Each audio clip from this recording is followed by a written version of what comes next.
kung ano yung gusto nyo isipin, mangyari sa buhay nyo, yun ang gawin nyo, yun ang isipin nyo. Pero yung mga dumarating na mga negative, huwag nyo pong i-entertain nyo sa isip nyo. Kasi negative po yun eh.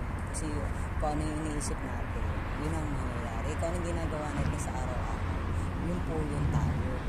Kaya kailangan kung gusto mong maging maganda buhay mo, yung financial freedom, isipin mo marami kang pera. Kahit wala kang ganun kapera, diba? Pero isipin mo marami kang pera. Sarap mo. Hindi ka isipin mo malusog ka. O kaya lang naman nagiging malusog ang tao kasi sa lifestyle. Huwag nang magkakakain ng maraming baboy. Yung lakas makatanda ng baboy. Although pwede naman kumain, huwag naman yung madalas. Alam mo ba yung mga nakakatanda? Spill na ako.